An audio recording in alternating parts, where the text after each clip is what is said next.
जैसे जैसे लोकसभा चुनाव नजदीक आ रहा है, वैसे वैसे उत्तर प्रदेश में सियासी सरगर्मी तेज हो रही है।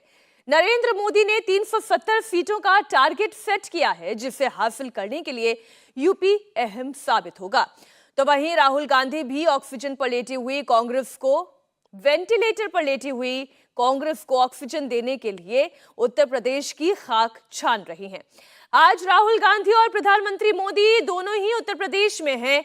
नरेंद्र मोदी संभल और लखनऊ के दौरे पर हैं, तो वहीं राहुल गांधी न्याय यात्रा को लेकर प्रयागराज से होते हुए अब अमेठी पहुंचेंगे। नरेंद्र मोदी संभल में श्री कल्की धाम मंदिर का शिलान्यास करेंगे। 50% मुस्लिम आबादी वाली उस लोकसभा सीट से देश भर के मुसलमानों को पैगाम देंगे। तो वहीं 2019 में मिली हार के बाद राहुल गांधी आज पहली बार अमेठी पहुंचेंगे, जहां उनका सामना होगा स्मृति ईरानी से। सबसे पहले बात नरेंद्र मोदी के सनातन पथ की। प्रधानमंत्री नरेंद्र मोदी संभल पहुंच चुके हैं और थोड़ी देर में मोदी कल्की धाम पहुंचेंगे, जहां वो मंदिर की आधारशिला रखेंगे। श्री कल्की धाम का निर्माण श्री कल्की धाम निर्माण ट्रस्ट की तरफ से किया जा रहा है, जिसके अध्यक्ष आचार्य प्रमोद कृष्णम हैं। इन्हें हाल ही में कांग्रेस से 6 साल के लिए सस्पेंड किया गया है। आचार्य प्रमोद कृष्णम के खास निमंत्रण पर ही प्रधानमंत्री संभल पहुंचे हैं, जहां वो कल्की धाम मंदिर के मॉडल का अनावरण करने के साथ ही एक सभा को संबोधित भी करेंगे। इस मौके पर मुख्यमंत्री योगी के अलावा देश भर से आए हुए 7,000 से ज्यादा साधु संतों की भी मौजूदगी रहेगी। 22 जनवरी को अयोध्या में रामलला के विग्रह की प्राण प्रतिष्ठा और अबू धाबी में पहले हिंदू मंदिर के उद्घाटन के बाद 1 महीने के अंदर अंदर ये तीसरा मौका है जब प्रधानमंत्री मंदिर से जुड़े हुए किसी समारोह में शिरकत कर रहे हैं। नरेंद्र मोदी जहां संभल में कल्की धाम मंदिर का शिलान्यास करेंगे, तो वहीं दोपहर को प्रधानमंत्री लखनऊ में होंगे। लखनऊ से नरेंद्र मोदी उत्तर प्रदेश में 10 लाख करोड़ रुपए से ज्यादा की लागत की 14,000 की परियोजनाओं का शुभारंभ करने जा रहे हैं। ये सभी प्रोजेक्ट साल 2023 में ग्लोबल इन्वेस्टर समिट के दौरान उत्तर प्रदेश में आए थे, जिनके ग्राउंड ब्रेकिंग समारोह में आज प्रधानमंत्री मोदी के अलावा देश के जाने माने उद्योगपतियों के साथ ही कई देशों के राजदूत भी मौजूद रहेंगे। लेकिन अभी सबकी निगाहें तो संभल पर टिकी हुई हैं, जहां मोदी उत्तर प्रदेश की 80 में से 80 सीट जीतने का फॉर्मूला सेट करेंगे। संभल क्यों इतना अहम है, क्यों इतना इंपॉर्टेंट है, क्यों प्रधानमंत्री मोदी संभल जा रहे हैं? दरअसल ये इलाका समाजवादी पार्टी का गढ़ है। संभल में करीब 8.5 लाख मुसलमान वोट हैं, जबकि 1.5 लाख यादव हैं। 5 लाख सवर्ण और पिछड़े हैं और 2.5 लाख दलित वोटर हैं। लेकिन जीत और हार का फैसला 50% मुस्लिम वोटर ही करते हैं। और आप जानते हैं ये वो वोटर हैं जो उनमें वोट करता है जो बीजेपी के अगेंस्ट सबसे मजबूत दिखाई देता है। अभी 93 साल के शफीकुर रहमान वर्ग संभल से सांसद हैं।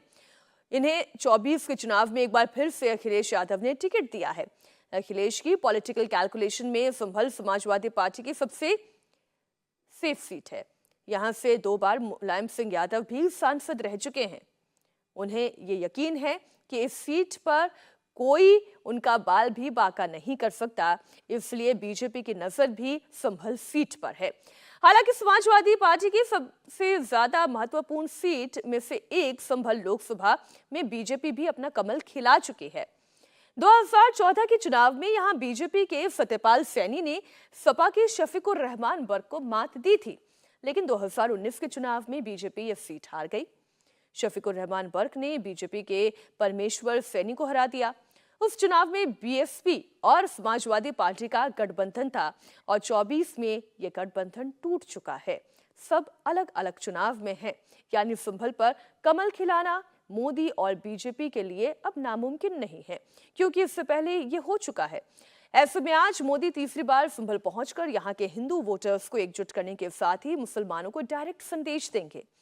वहीं मोदी को संभल आने का निमंत्रण देने वाले कांग्रेस के निष्कासित नेता प्रमोद कृष्णम का कहना है कि नरेंद्र मोदी गैरों को भी अपना रहे हैं और कुछ ऐसे अभागे नेता हैं जो अपनों को भी गैर बना रहे हैं।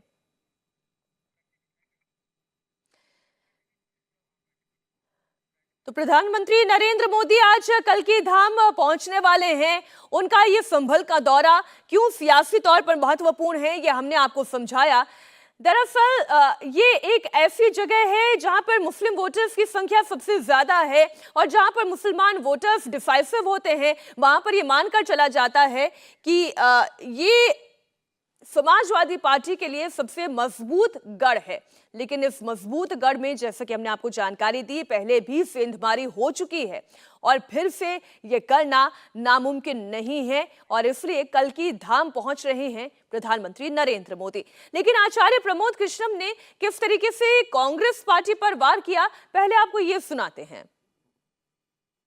राजनीति छोटी है, राष्ट्र बड़ा है।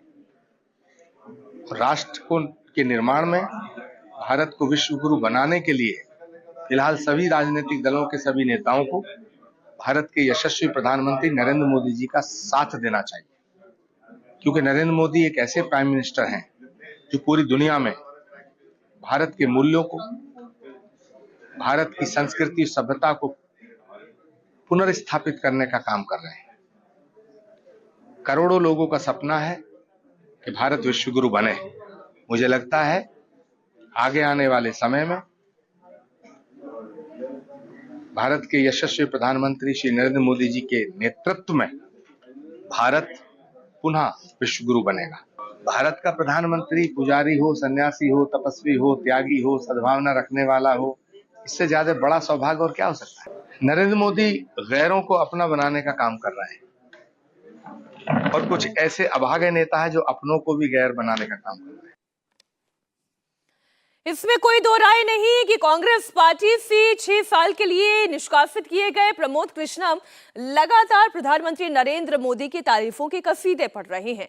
मैंने खुद जब आखिरी मर्तबा उनसे बात की थी और जब वो राम मंदिर के प्राण प्रतिष्ठा समारोह में पहुंचे थे, तो उन्होंने अपने स्पष्ट शब्दों में कहा था कि अगर प्रधानमंत्री नरेंद्र मोदी नहीं होते तो भव्य राम मंदिर का निर्माण नहीं हुआ होता।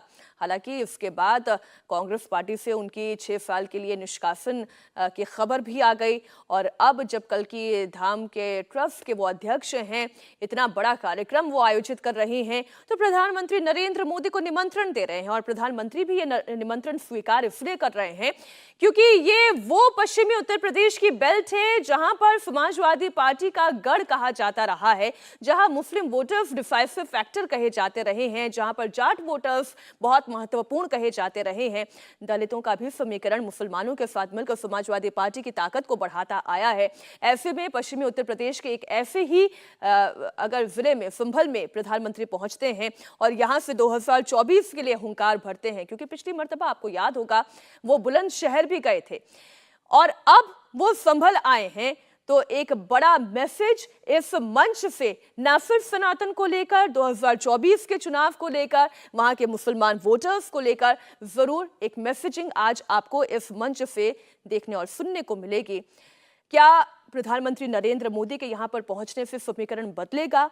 नामुमकिन नहीं है ये, क्योंकि 2014 में बीजेपी ने यहां पर सेंधमारी की थी, यहां से बीजेपी के सांसद जीते थे और फिर 2019 में ये समीकरण फिर गड़बड़ाया। शफीकुर रहमान वर्ग ने ये सीट निकाली और अब जब 24 का चुनाव है और अखिलेश यादव शफीकुर रहमान वर्ग को यहां से पहले ही अपना कैंडिडेट अनाउंस कर चुके हैं, तो देखना यह होगा कि बीजेपी यहां पर कितनी शक्ति प्रदर्शन करती है।